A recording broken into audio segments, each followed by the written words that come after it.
Here it is, November 1st. We're out here chisel plowing. We're done with harvest. I know I don't make any videos hardly anymore.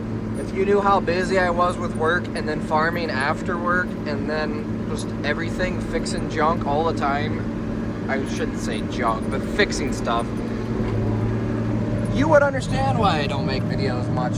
I don't have any time to do nothing. Well, we got out here with the ATU 300 and the 2630 running auto track on AB curves.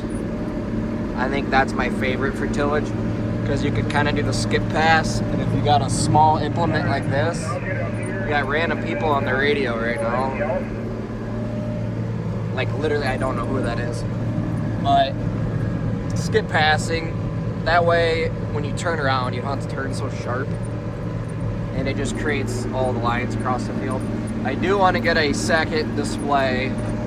If I can find a decent 2600, 2630, I would get it with auto track. I do have two of these ATU 300s now. I'm just gonna leave them, one in the tillage tractor, one in the planting tractor. And then I have two separate harnesses because I used to swap the steering wheel and the harness between tractors all the time. And trust me, that sucks when you have absolutely no time to do anything. Like, yeah, we'll just stop there. And then in the spring, put in hydrous on with this tractor with the display, but then we need the display to run the planter because that runs a Seed Star 3, so we have to have this for the road clutches and the auto steer. So then you're field cultivating free-handed, and I'm gonna have the ATU 300 in here anyway, so it'd be nice just to auto track field cultivating and planting. And people might call you lazy, but when you work more than a full-time job and then you come home in the dark, it's nice not having to think about steering half the night. You can just kind of let it do its thing and you can relax, catch up on everything else. But yeah, I mean, I'd like a G5, but they're just John Deere prices their auto track systems for the mega farmer, in my opinion. So that's why I gotta get the 15-year-old shit and try to justify it myself. Right here with the 4960 and John Deere 712 9-shank. And one thing about this year, right now, these are like absolutely perfect conditions to chisel plow. It is not too dry, not too wet. Like obviously you want some moisture to do tillage, but you don't want it to be muck. It's like perfect.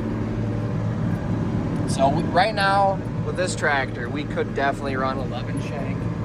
It's the problem when you get to the muddy years or in a freaking packed to shit ground on a steep hill or something, you're happy you have the 9, but we could definitely pull 11 right now.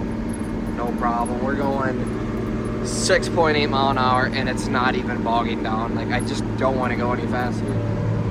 But we're also on the flat, on a ridge top. So there's that.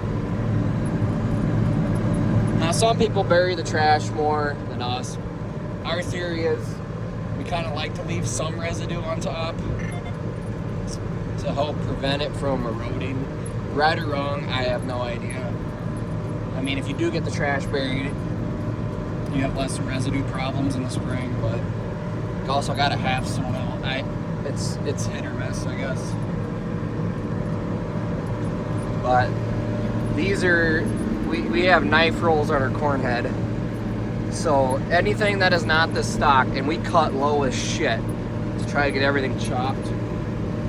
Everything underneath is like almost confetti, but let's turn around here in a second.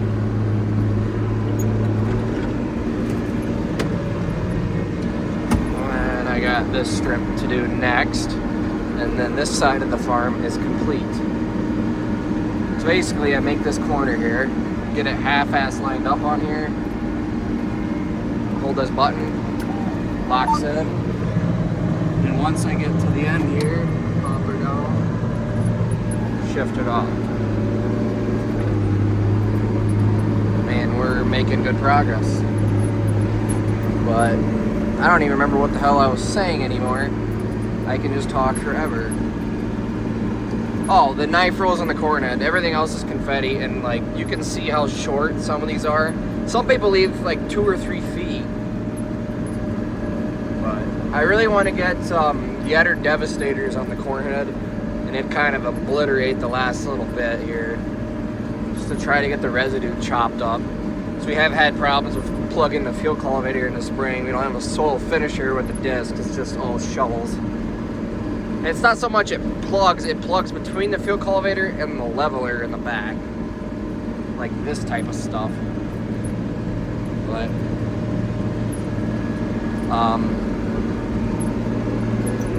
that'll rot pretty good before we come in. And then when you come in with the toolbar, put in hydrosol, and it kind of cuts it again. Usually, ever since we got this fuel cultivator, we haven't had a whole lot of problems, but here and there. It is just pulling immaculate. We're going about 9 inches deep. So we're not going to China, but we're not shallow either. But you can kind of look across the field and see it. This is like 11 and a quarter feet. 11.25 feet is all that is, night shade. But yeah, I'm gonna attempt to get the drone up here. We had a decent harvest, I guess, but we're done. We got done on the 30th of October. I would say the corn was good for the most part. Yeah, there's variety. Made a difference on some, I guess, depending on how much southern rust it had or not. But for the most part, it's actually pretty decent. Better than last year, I would say.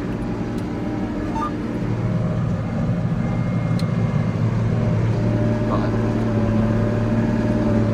I don't know where this is all that extra harness on this GPS wiring. I don't know where to hang it, so I kind of hanged it here so I can still see the tire through here instead of shoving it down here in the hole.